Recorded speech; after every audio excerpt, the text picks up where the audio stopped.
Tonight, breaking news. Israel says it's taken out the man lined up to become the new leader of Hezbollah. Benjamin Netanyahu says Hezbollah is now weaker now than it's been for many years after claims the new leader was killed in a strike last week. Also tonight, MI5 warns Russia and Iran want to cause sustained mayhem in the UK. The UK spy chief says MI5 has a hell of a job on its hands with a level of threat the greatest it's been in decades.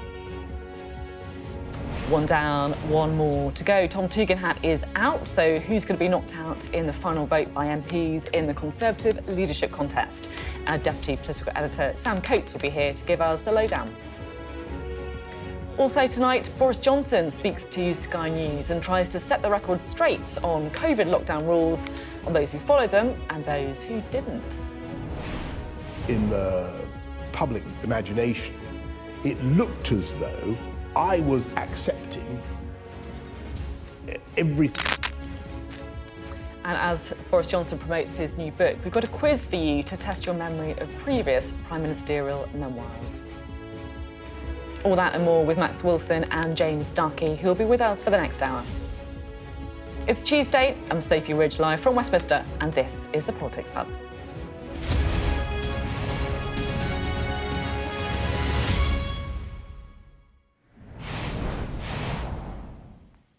Hello, good evening. MI5, Britain's domestic intelligence service, acts as our eyes on what is happening beneath the surface. And today, the boss of MI5 is so worried about what they're seeing that he made a rare public intervention.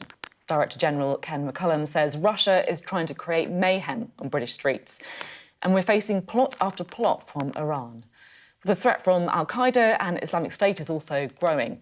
Listening to his words, the world suddenly feels very small, like it's closing in. In the Middle East, Israel claims to have killed the Hezbollah leader who replaced the other Hezbollah leader they killed just 10 days ago. And the United Nations warns Lebanon could descend into the same spiral of doom seen in Gaza. Well, on tonight's show, we're going to be looking at a world that feels on the brink. We can go straight now to the Middle East and the breaking news we're covering tonight, because just over an hour ago, the Israeli Prime Minister Benjamin Netanyahu has suggested that Israel has killed the man who'd been widely tipped to take over as the head of the Lebanese militant group Hezbollah. Hashem Safieddine was reportedly killed in an Israeli strike in Beirut's southern suburbs last Thursday. He had been touted as the successor to Hassan Nasrallah, who was killed by Israel in a separate strike last month. Mr. Netanyahu said that Israel had now significantly depleted Hezbollah's leadership. We've degraded Hezbollah's capabilities. We took out thousands of terrorists, including Nasrallah himself, and Nasrallah's replacement, and the replacement of his replacement. Today, Hezbollah is weaker than it's been for many, many years. Now you, the Lebanese people, you stand at a significant crossroads. It is your choice. You can now take back your country. You can return it to a path of peace and prosperity. If you don't, Hezbollah will continue to try to fight Israel from densely populated areas at your expense. It doesn't care if Lebanon is dragged into a wider war. The Secretary-General of the United Nations has warned that Lebanon is teetering on the brink. We are on the verge of an all-out war in Lebanon with already devastating consequences. But there is still time to stop. The sovereignty and territorial integrity of all countries must be respected. And members of our own peacekeeping force in Lebanon, UNIFIL, continue to carry out their mandates to the extent possible. The mission relies on full compliance by all parties. Well, Sky Security and Defence Editor Deborah Haynes is in Jerusalem for us tonight. Deborah. Hi, good evening. And Deborah, how dangerous do you think the situation is tonight? We've obviously heard from Israel about the killing, they claim, of the new leader of Hezbollah. Yes, so the Prime Minister was giving a televised statement where he was really giving an address to the Lebanese people, saying that actually the reason why Lebanon is consumed by war is because of Iran and Iran's paramilitary force, as Israel views Hezbollah, and saying that now is a time for a choice for the Lebanese people. Do they choose to stand with Israel, who has a right, in his words, to defend itself, or are they going to allow Hezbollah to continue to operate within residential areas, putting civilians at risk? But this is the Prime Minister of a country whose military has been bombing Lebanon for the past nearly 3 weeks now, forcing more than 1 million people to have to flee their homes. There have been many casualties, including deaths and injuries, yes, of Hezbollah senior commanders and other fighters, but also of civilians too. A really terrifying moment. And if the goal for Israel is, as stated, to secure its borders and stop Hezbollah from firing rockets into northern Israel and to allow civilians in the north to be able to return home, then in the last couple of weeks what we've seen actually is an increase in the threat from Hezbollah, with rockets launched ever deeper into this country. And all the while, the world is waiting to see how Israel is going to respond to Iran's missile attacks on this country a week ago today. There's an expectation that there will be a retaliation, and there is a concern that Iran, which has threatened to do this, will fire back, and that could trigger uncontrolled escalation into all-out regional war. Deborah, thank you very much indeed. Deborah Haynes there in Jerusalem for us today. Well, a region on a knife edge with reverberations felt back here in the UK. We're going to hear from the Israeli embassy in the UK shortly, but first, Sky's home editor Jason Farrell reports now on the stark warnings we've been getting from MI5 today on the current domestic threat from both Iran and Russia. Old foes are back, such as Al-Qaeda and Islamic State. States such as Russia and Iran are plotting against us. And ever younger people are being radicalised in new ways online. The threat is evolving, says the man with the job of protecting the country. It'll be clear to you that MI5 has one hell of a job on its hands. The first 20 years of my career here were crammed full of terrorist threats. We now face those alongside state-backed sabotage and assassination plots against the backdrop of a major European land war. Since the war in Ukraine, 750 Russian diplomats, many of them spies, have been expelled from European countries. But Russia is using other means to disrupt Britain. The GRU in particular is on a sustained mission to generate mayhem on British and European streets. We've seen arson, sabotage and more. Iran is another malicious state actor. The foiling of a plot against journalists working for Iran International in London was just one of many. We've seen plot after plot here in the UK at an unprecedented pace and scale. Since January 2022, with police partners, we have responded to 20 Iran-backed plots presenting potentially lethal threats to British citizens and UK residents. He said that both Russia and Iran were sometimes using criminals to do their dirty work and warned the intelligence services would come after them. Here at the Counter-Terrorism Operations Centre, the Director General of MI5 painted a picture of a multifaceted terrorist threat with resurgent organisations such as Islamic State and state-backed terrorism from countries like Iran and Russia, but also people accessing hatred and misinformation online. MI5 finds that teenagers, often radicalised online, make up an increasing proportion of their terror suspects, particularly among the extreme right. Examples include Mason Reynolds, who planned to attack a synagogue in Brighton, and Daniel Harris, whose videos were linked to 2 mass shootings in the US. Tragically, as of today, of the people that we are currently investigating for involvement in UK terrorism, 13%, so about 1 in 8, are under the age of 18. As for the conflict in the Middle East, it has not yet translated to large-scale terrorism here, but it certainly adds to what MI5's boss calls the most complex, interconnected threat environment we've ever seen. Jason Farrell, Sky News. The Prime Minister, Keir Starmer, will meet with the US, French and German leaders in Berlin on Saturday to discuss the deteriorating situation and work on a diplomatic solution. But tonight, it's of course difficult to see what that diplomatic path might look like. The spokesperson for the Israeli embassy here in the UK, Orly Goldschmidt, I'm pleased to say, joins us now. Good to have you here on the programme today. Firstly, can you confirm the breaking news that we've had tonight that Israel has killed the replacement leader of Hezbollah, Hashem Safieddine? Well, that's what the Prime Minister has announced a few hours ago, so I believe it is true. Yeah. We've been hearing from Deborah Haynes, our correspondent, who's in Jerusalem tonight, who was saying that the world is still, I guess, waiting to see how Israel is going to respond to the missile strikes that we saw from Iran. That's the question so many of us will be asking. Can you shed any light on where the Israeli government's head's at right now? As you know, Iran has been firing about almost 500 rockets and missiles since April, between April and the latest attack on Israel. And they're using their proxies to destabilize us, destabilize the Middle East. So Israel will have to respond, and I understand that the response is going to be a strong one, but I can't tell you when and how, and that's up to the government to decide. It's not something that I will know of before, of course, but the Iranian regime needs to understand that they cannot keep on threatening us and sending ballistic missiles at Israeli populations with the intent to kill. That's not something that any government would allow without any response. A strong response then, that's how you would describe it? That's how I understand things will happen. That's what our Prime Minister has said, and that's what other leaders have said. So yes, a strong response.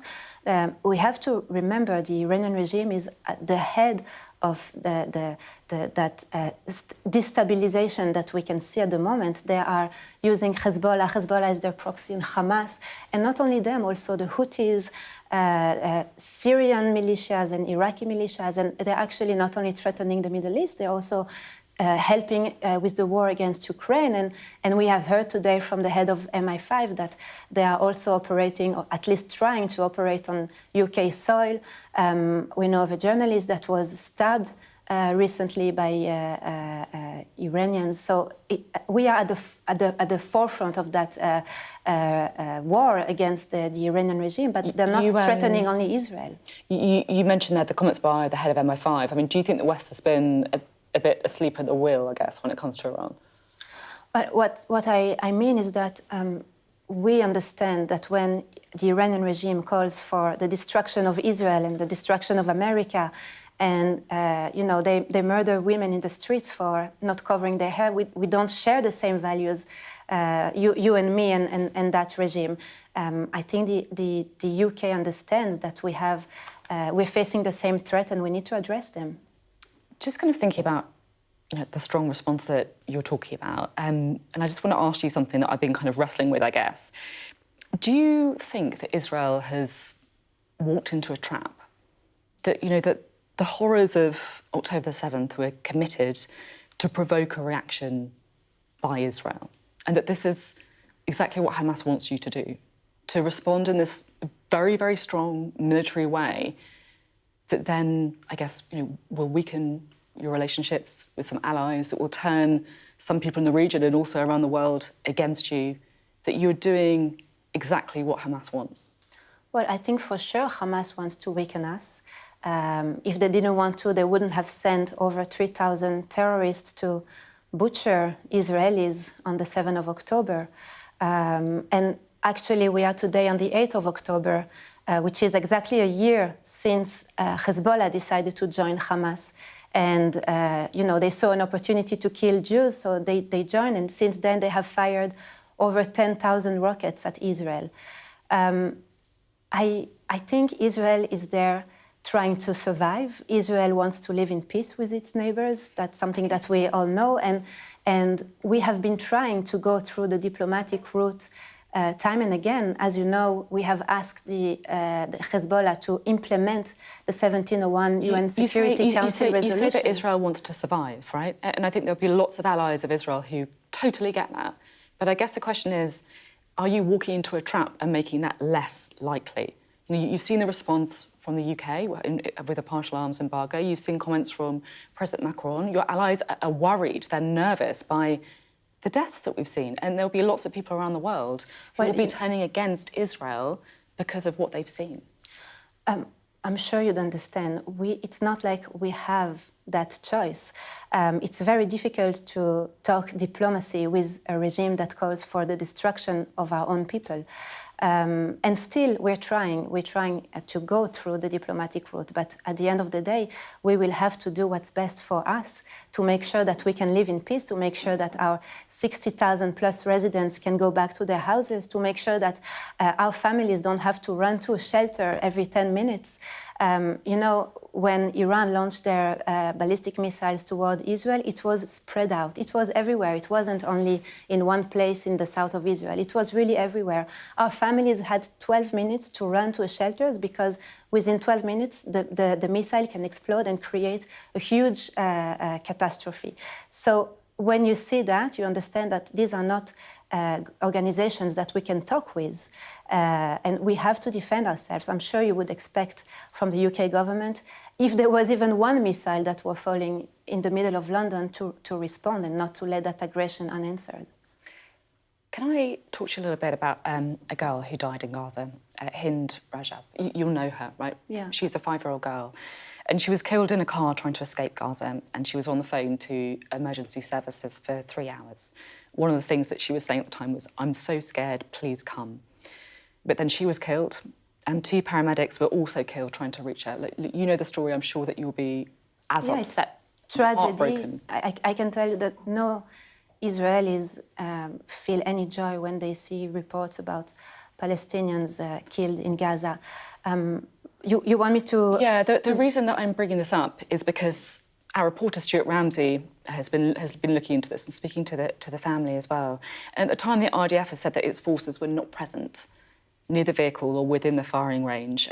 But Stuart's looked at a press release that was published 12 days after the attack that said over the last 2 weeks, the RDF did conduct raids on terror targets in the same neighbourhood. Now, I understand that the RDF has passed on this case to the General Staff, to a unit that investigates unusual events during the war. I mean, is that an acknowledgement that this isn't an unusual event, that you're trying to work out what happened and whether the IDF may have been responsible for that? Yeah, well, my understanding is that the IDF has conducted an investigation and that they were not present at that moment. They didn't. Even though they were in the area. They were in the area, like time. Hamas was in the area as well. Hamas is constantly in those areas. The IDF didn't conduct any operation at that time. And I believe the IDF, when they conduct investigations, I'm sure you do too, and if they had a suspicion or a doubt, they would have said that. But it was apparently not the IDF that time. But our understanding is that there is an active further investigation underway, is that right? My understanding is that they have already checked and that they were not doing any activities during that specific moment in that area. How would you describe, just finally, how would you describe the support for Israel of Keir Starmer and David Lammy? Well, yesterday, 2 days ago, there was a big vigil for the 7th of October with a lot of support from the British people to Israel. And yesterday and today as well, we had a book of condolences that many people signed, including Deputy Prime Minister Angela Rayner and the Foreign Secretary. And we feel that the Prime Minister, the government, is very supportive of Israel's right to defend itself. They have met with families of victims of the 7th of October. The Prime Minister has met himself with Mandy Damari, who's Emily Damari's mother, who's a British hostage still held as a hostage in Gaza. And they also put in the partial arms embargo there, right? They're unhappy. Yeah, they think you're overstepping. I mean, we have said that also clearly, that we felt disappointed that our allies decided to put a partial arms embargo in times of war, especially because we are fighting the same enemies. They say it's because they can't be confident that they weren't not used to commit war crimes. Yeah, I mean, that's the British position. We believe that we are working in compliance with the international law and that we're taking all the steps in order to make sure that we are operating along the international law, international warfare. So, okay, thank you very much for being on the programme you. today. Thank you. Well, I asked Orly Goldschmidt about Sky News' investigation into the killing of 5-year-old Hind Rajab there. You can watch Stuart Ramsey's full report by scanning the QR code that's on your screen. And we'll also be showing it on The World with Yada Hakim at 9 p.m. this evening. Well, Yada will be joined tonight on tonight's programme by the Palestinian ambassador to the UK, that is Hassam Zomlot. That's from 9 p.m. here on Sky News. Right, let's bring in our duo for the evening, shall we? The former Labour advisor Max Wilson and the former Conservative special advisor James Starkie. Great to have you both on the programme. I mean, the world just feels in such a dangerous and depressing place, frankly. But the thing that I did want to pick up with you on was the comments from MI5. James, of course, you know, you've got a background in the Home Office, so you're going to be so aware of the threats that our intelligence services pick up on the streets of the UK. What do you think stood out to you today? I think two things stand out at the moment generally. One, it's obviously very volatile, and I think that's the message the security services are trying to get across, that, you know, it's that old adage, you know, they only need to get lucky once. And, you know, our intelligence services are working 24 hours a day, tracking thousands of people at any one time. That is very difficult. And there's obviously a lot going on. I think more broadly as well, what struck me listening to some of the Sky reports actually is there's a sense to me that the thing that's missing at the moment is international leadership. There's not that senior figure. We've had so much flux in politics across the world. You know, we had Angela Merkel, who'd been there for a long time, could go and bring people together. Macron's obviously on the way out. We've had elections here. Boris played a big role, whatever people think of him, in Ukraine, was central to that. And we've got US elections. And it just feels like with so much going on, there's not that statesman who can play a kind of role in bringing people together at the moment. And I think watching the reports today, the figure that it's lacking is who is going to try to bring sides together and who has the authority to do that. And I'm not sure we have that figure at the moment. I mean, Max, I guess that Labour would hope that would be Keir Starmer. Well, of course, yeah. And Keir Starmer has made a huge play of trying to be this international leader, and of course he's early in his premiership, but certainly he'll be looking to build on that.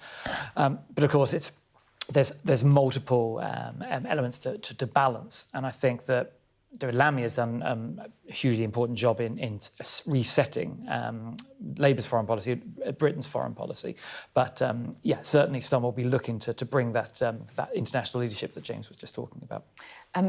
Like you say, James, you know, I guess terrorists only have to get lucky once. I mean, how, I guess, kind of sobering, worrying is it when you realise just what a target, I guess, the UK can be?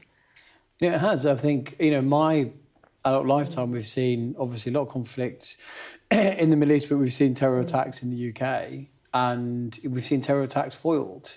And it is, you know, it's very difficult for the security services to keep an eye on those threats.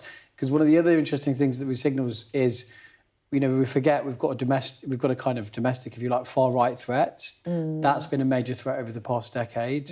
One of the things I think that was being signalled today is that, you know, with groups that are, whether they are still ISIS or offshoots, as ISIS itself was an offshoot of Al-Qaeda, those offshoots, again, are posing a threat to the UK. And that's without, when you get to state actors, we've seen major cyber attacks from China and Russia and Iran. And so now it's multifaceted. There's domestic, there's terror that we can see on the streets, but there's also a range of other attacks, and we've seen those already. And we've seen the Russians use those in Ukraine, actually.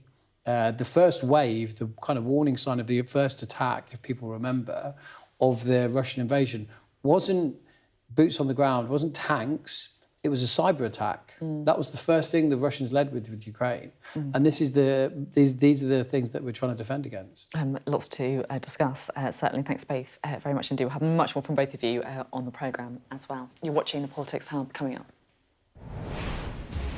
And then there were three. Tom Tugendhat is out of the Conservative leadership race, and James Cleverly has swept into pole position. We're going to have the story. Former Prime Minister Boris Johnson tells Sky News he regrets his blanket apology over Partygate and doesn't accept some of the allegations made against him. And in honour of the revelations from Boris Johnson's memoirs, we're going to be having a look through the pages of some other past Prime Ministers' books and testing our panel on who said what.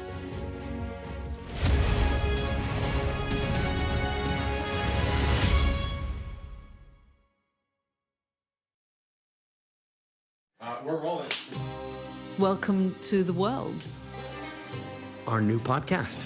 It's starting now. It's very exciting.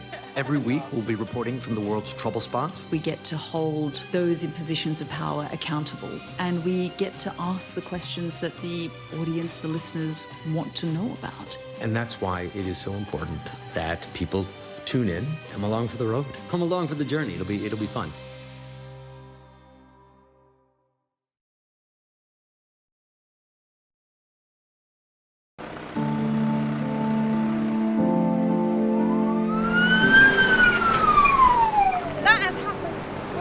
And now it's coming from both sides, and it's moving this way.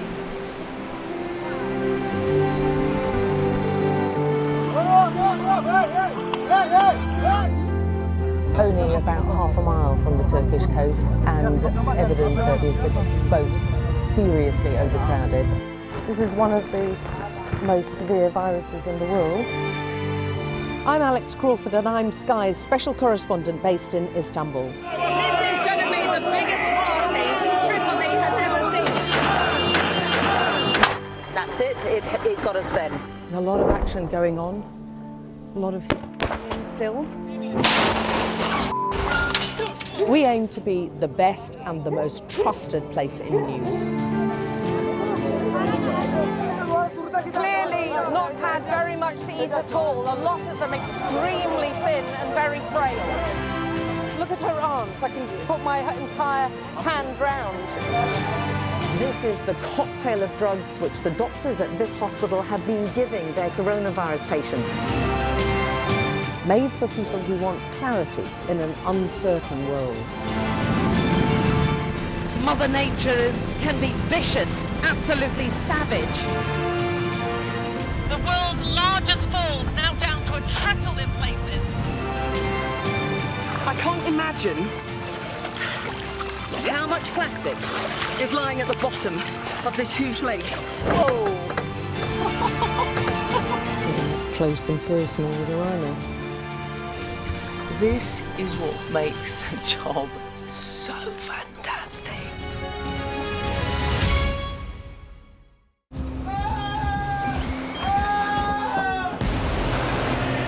The most significant day of this conflict. They keep telling us that they want aid. And this is what's left of it.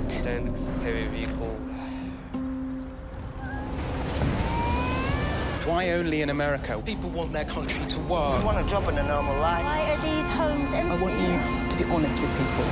That has happened within minutes. Sky News, the full story first. Free wherever you get your news.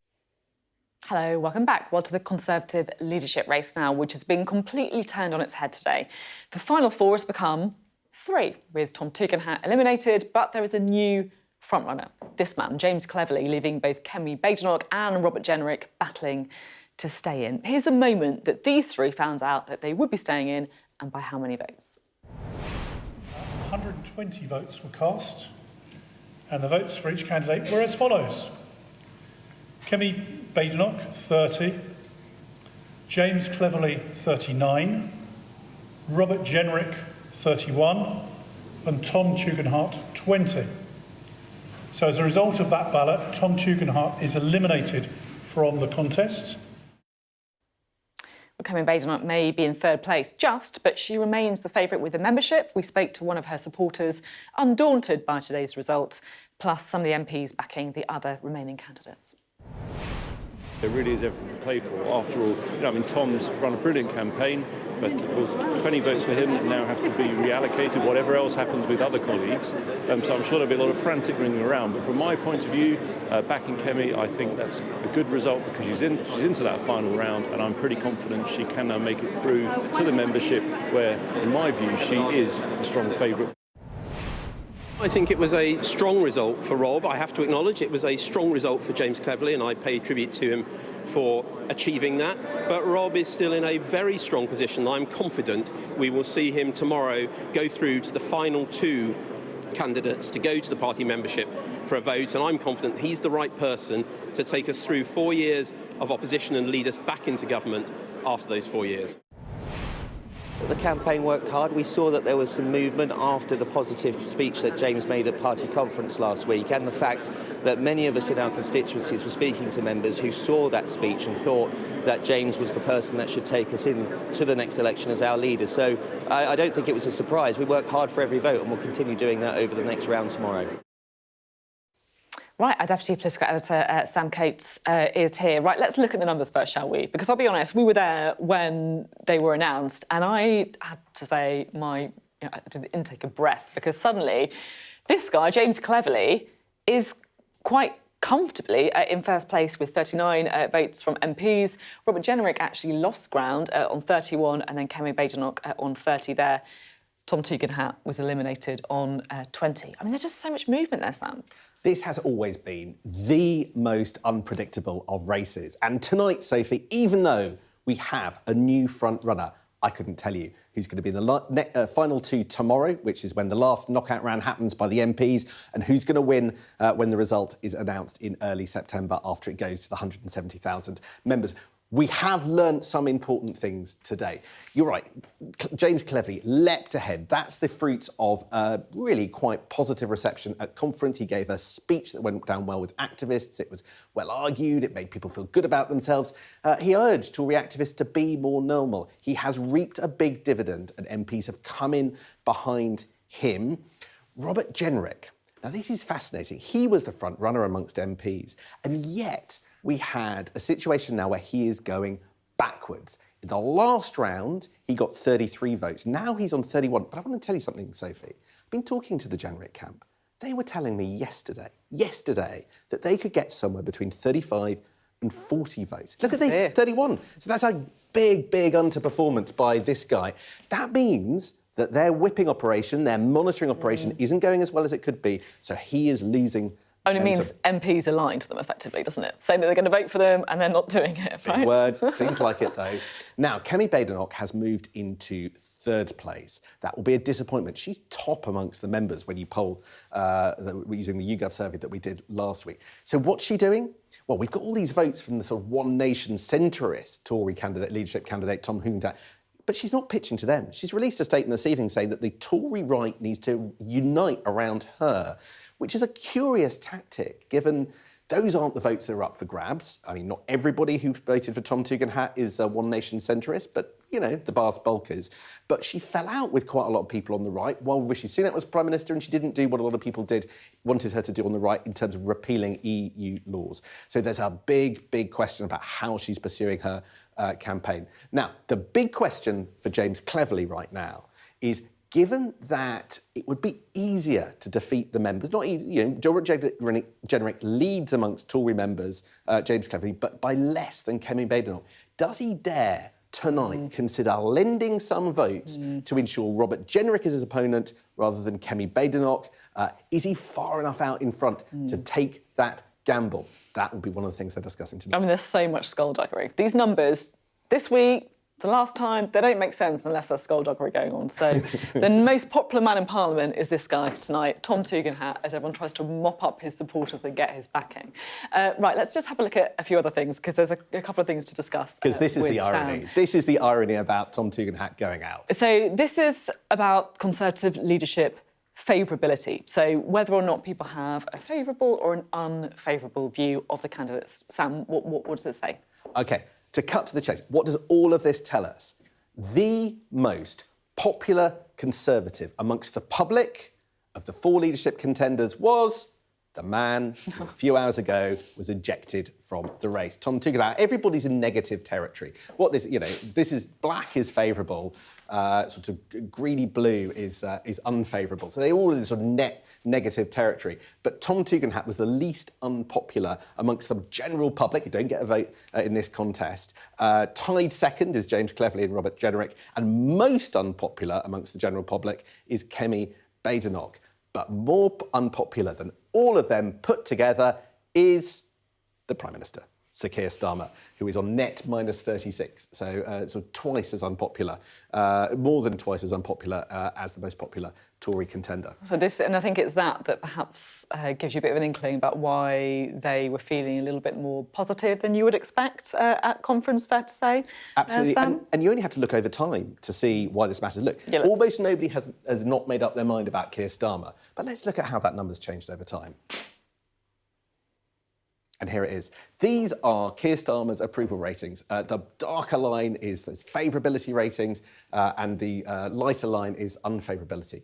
And here we have the election, all the way over here. And look what happened. He briefly, immediately after the election, became popular.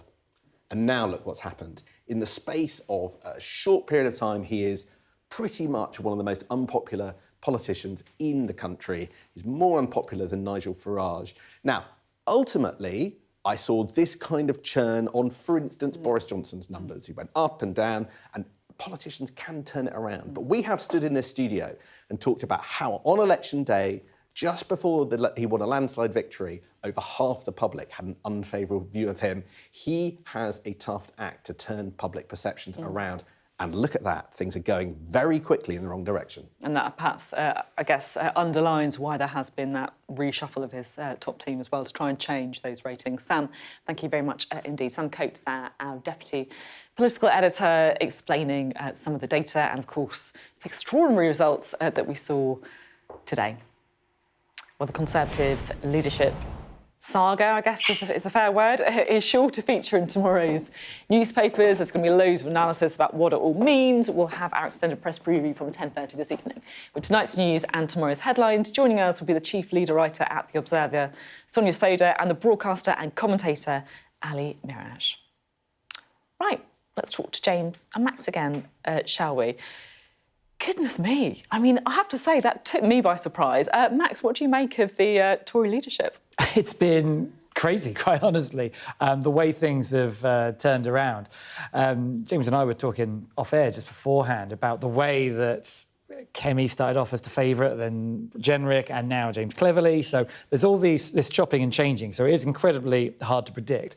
And now, with only one vote at the moment between Jenrick and Kemi, it's quite hard to work out who's going to go through. And I'd love to hear what James has to say about that. But it does seem to me as though the person that's in front seems to be almost at a disadvantage. It seems to be the one that people are being chased after. I'm sure, looking at the numbers, it looks as though Cleverly is going to get through, assuming that, say, at least half of Toogood is going to go towards him.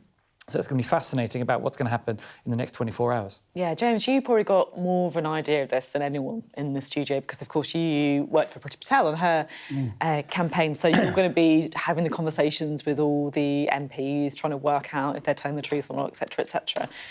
What's your take? How's it all going to shake down? Oh, Max had me worried there when he said we were talking off air. I wonder what secrets. I think, look, Sam's right, it's very close, and we've seen it move around. Let's not forget, when James Cleverly entered this race, he came in quite late, and I think the view was, could he even make the final four? He's now odds-on favourite. So I think we've seen it move around. There's a small number of MPs. I think I'm allowed to say this. I bumped into James earlier when I was on the way over, and I said to him, are you tempted to lend some votes to, because the polling would suggest he'd prefer to, as Sam said, have Robert. And he said, absolutely not. They've kind of played a straight campaign all the time, and I think there'll be a part of them that certainly wanted to go into with momentum. And Sam's point about Rob's votes is interesting. Like, having sat in whipping meetings all summer is, if you don't know where some of your vote is, that's an issue. So there'll be, I imagine Jenrick's team will be working hard tonight to shore up their vote as well as go and chase the 20 votes that are on offer from Tom. It really is very close, is too close to call. And we've seen it move around so much. People forget James lost some momentum from fourth from the two rounds. He stalled, didn't he? And everyone's saying, he's stalled, where's he going to go? But I always felt in the summer, when I was working on Priti's campaign, that conference, if we could have got there, which unfortunately we didn't, I think Priti deserved to, but if we could have got there, it would be a potential kind of game changer. And if you look at conference, James didn't put a foot wrong over conference, came out with a lot of energy and momentum. I think Kemi was seen to have made some mistakes, but gave a really good speech on the last day. Tom didn't do quite enough. And I think Rob was seen to have made a couple of maybe missteps. That's been reflected in the results. So I think it's interesting how conference has perhaps shaped things. Yeah, definitely. I think sometimes in politics, in my opinion, sometimes there's too much is made about the impact a speech can have. But here, Cleverly speech at conference, it's demonstrable that it's had an impact. And I think there's something that I picked up on. It's interesting seeing the public polling there, but I did look at some of the Con-Home polling that came out, and the difference post-conference in terms of where Cleverly sits with Tory members is absolutely seismic. So even though there's an impression that the Tory members are slightly to the right, it seems to me that perhaps Cleverly has risen above that and created this broader platform, which seems to be appealing to Tory members. Interesting stuff. Thanks both very much indeed, Max and James there. A reminder that you can see the results of the next round of voting in the Conservative leadership race when the remaining candidates are whittled down to the final two at 3:30 p.m. right here on Sky News tomorrow. I'll be taking you through the final two.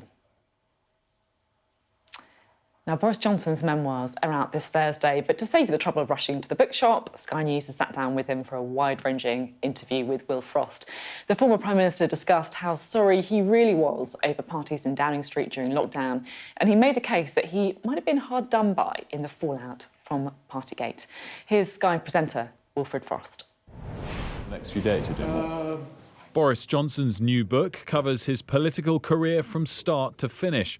But what remains most of interest is what brought it to an end, Partygate. And at times in the book, he appears to dilute his past apologies. You regret the nature of the grovelling apologies, your quote, and you... That's it. So the reason and for you that... suggest they made you seem more culpable than you were. That's right. My question is, do you accept, though, that people were enormously upset by Partygate? So yes, of course. And so... that's why I apologise and continue to apologise for things that we got wrong. The problem with issuing a great big blanket, the point I'm making in Unleashed, is that by issuing a great big blanket apology at the get-go, before anybody really knew what had happened or what was true or wasn't true, was that reasonably enough in the public imagination, it looked as though I was accepting every single allegation that was subsequently made. And I wasn't. I didn't mean to do that. At times, you seem to mock the public for how closely they followed the rules. You write, the real question, I suppose, is why... I totally reject that. Let me read this line. I totally reject that. You write, why on earth the public so avidly craved these rules, why they were so willing to have their doings circumscribed in such rabbinical detail. You go on to say the rules for people were quote... Sorry, I'm talking about a particular phase in the... And I totally reject what you just said, but I talk about a particular phase during the pandemic when... we had come out... So we'd gone through the first lockdown. We were coming out... We were coming towards the autumn of 2020. I marvelled at the way in which the public... were, at least at first, willing to try to absorb these rules in all their detail. And and I pay tribute to them. Given that, and given how you're framing what some people wanted more than others, and how they then followed the rules, 126 fines in Downing Street, with some coverage suggesting you're withdrawing an apology for it.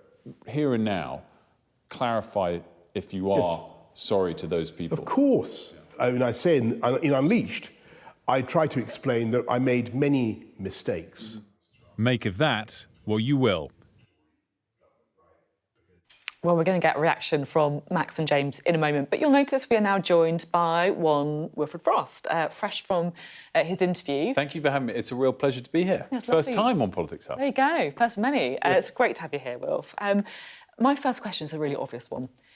What was he like? What did he seem like? Well, do you know, he was as bombastic as ever, but because we haven't really seen that much from Boris Johnson in a couple of years, it was quite striking. I don't think surprising, because we know he's always like that, but it was quite striking to be in that presence, particularly when he's talking about some really important topics, and yet he still is that sort of more jovial, at times jokey self. But as I said, I don't think we should be surprised by that, because one of his political strengths, maybe not when it comes to governing, which we'll talk about, I'm sure, but winning elections, is he's just always been unapologetically himself. And I think got that all throughout, off camera and on camera yesterday.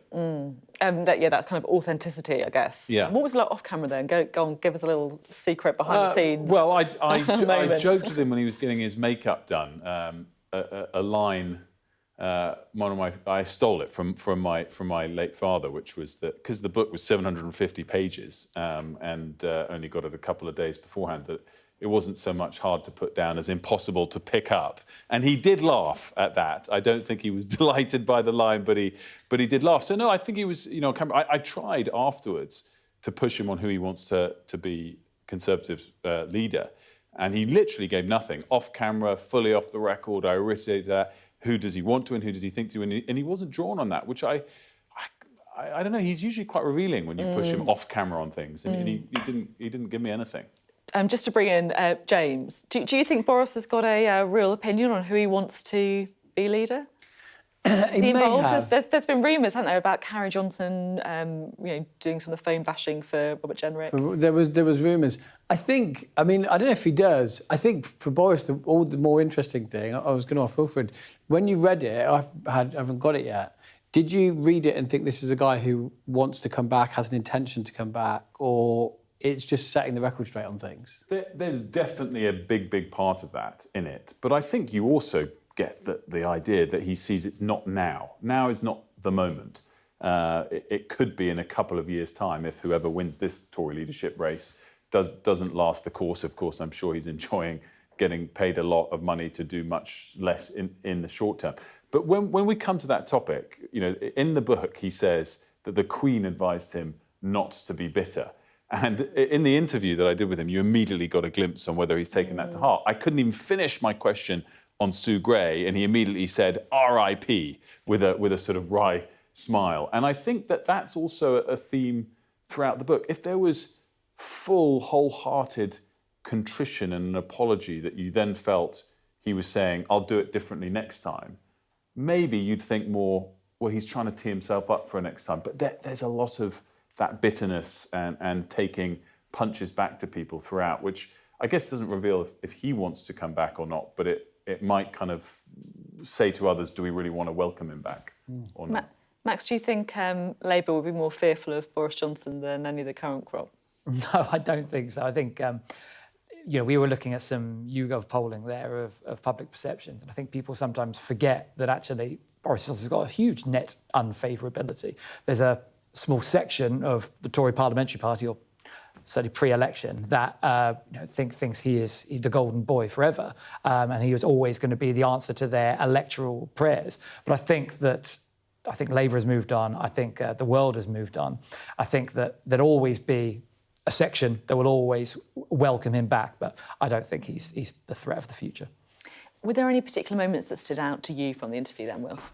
I think the whole section on Partygate was really interesting and revealing. Using his own words against him, I think he got uncomfortable in moments like that. The Brexit part was good as well. I mean, all of those parts in the book and in the interview, though, have a similar theme. I'm sorry, but an explanation of why things went wrong with some kind of caveat as to why it might have been out of his control. The bit in the book, and I think in the interview, where he was genuinely contrite, and it comes back to a theme we're discussing, because I think it's an attempt to appeal to his MPs, who might one day hold his fate again, is on how he governed.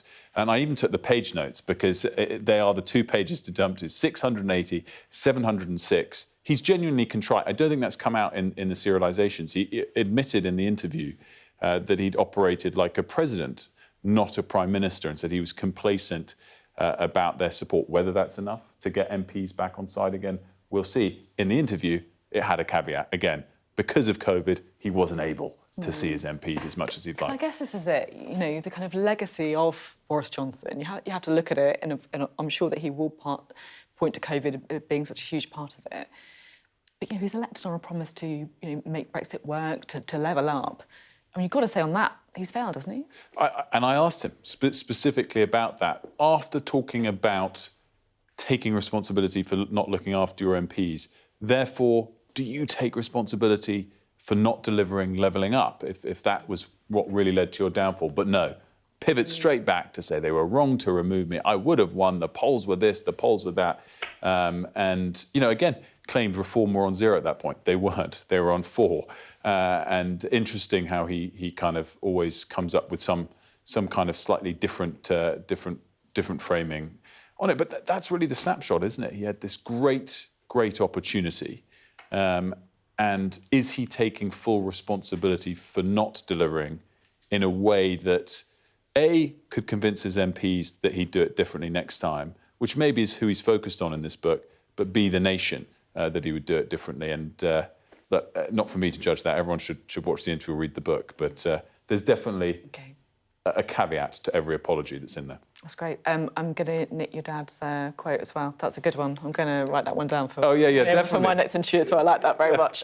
Well, not to be mocked, people. Note to selves, you know, keep it under 300 pages for us. Thanks very much, Will. Thank you. Thanks, guys, as well.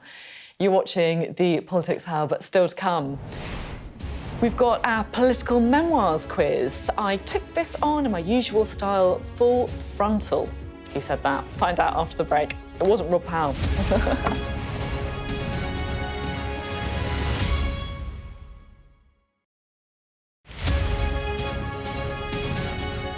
Hello and welcome to Politics at Jack and Sam's Daily, the podcast equivalent of a Pro Plus caffeine tablet that tells you everything about what you need to know the day ahead in British politics in under 20 minutes. My name is Jack Blanchard of Politico. With me in the Zoom call is Sam Coates of Sky News. The frontrunner among the members, Kenny Badenoch, did much worse than I was expecting. Now, traditionally and historically, MPs want to rush to back early the frontrunner candidate because it helps your chances of getting a job further down the track. It's good to be seen to be there early with the person who's going to win. And the fact that even though she was topping a lot of the surveys, that she didn't get more than 6 votes behind Robert Jenrick is very ominous for her campaign. This issue had sort of bubbled away a bit last week. It was always going to come back this week because of the vote, but it was rather blown up again on Thursday due to a very prominent Labour Party commentator wading in on it and saying that Rachel Reeves might need an escape route. Now, that person was Ed Balls, who used possibly one of the most prominent Labour figures to speak about Treasury matters. Oh my God. What happened? Sorry, I've got my cat is fighting another cat through the window. I'm going to have to stop it. There's a cat fight.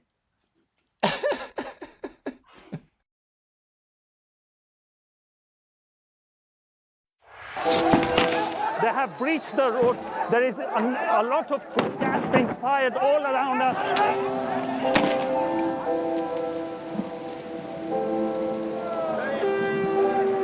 It is an absolute carnival kind of atmosphere out here for Prime Minister Modi's decisive victory. These students are defying the prohibitory orders and now they're going to be arrested. We aim to be the best and most trusted place for news. The roads have been inundated. The only way out is to get people by boat. This on any given day would have been bustling with people, but today it's absolutely deserted. I'm Neville Lazarus and I'm Sky's reporter based in Delhi.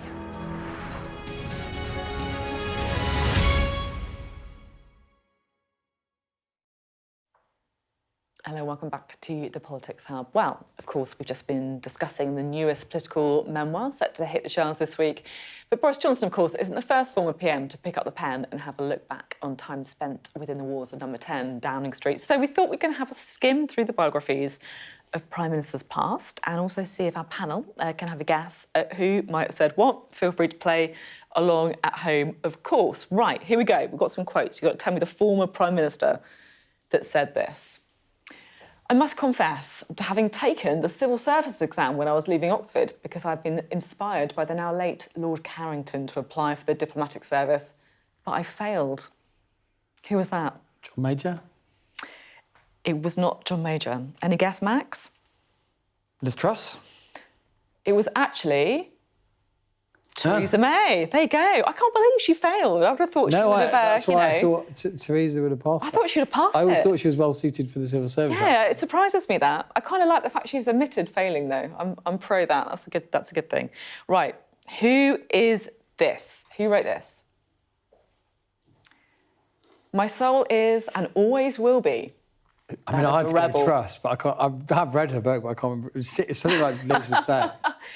Yeah, but it's also quite poetic. It's quite well written. So maybe Boris. I don't know. It's neither of them. It is Tony Blair. I guess he was in the rock band, right? He was, yeah. A little bit rebellious at uni. You can see himself maybe flirting with that slightly.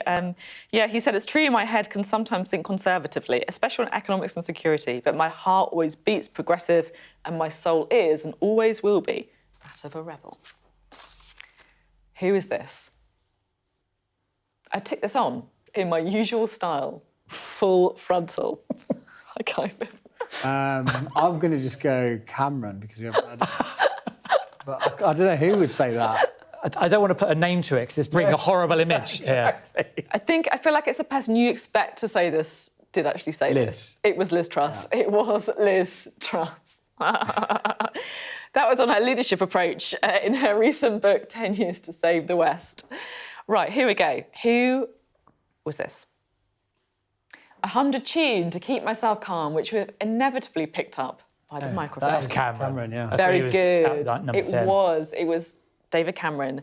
It was when he resigned, he thought the door wasn't going to open. When he went back into number 10, he wrote, as I walked back to the black door, I thought, on top of everything else, this bloody door isn't going to open, is it? It was the future ones. He was the future ones. Absolute great.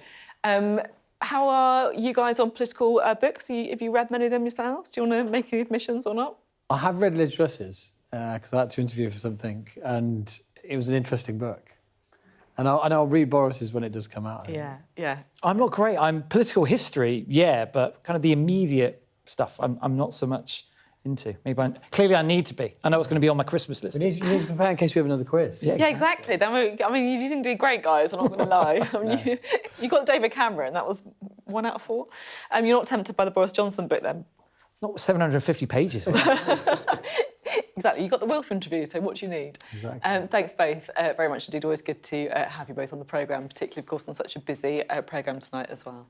Well, that is it from us tonight, but I'll see you tomorrow at 7 p.m. I'll also, of course, see you for the next round of results for the Conservative leadership vote. That's around 3:30. Up next, though, it is the UK Tonight with Sarah J. Mee, and then that's followed, of course, at 9 p.m. by The World with Yalda Hakeem. But I will see you tomorrow for the latest results of the roller coaster that is the Conservative leadership election. I'll see you then.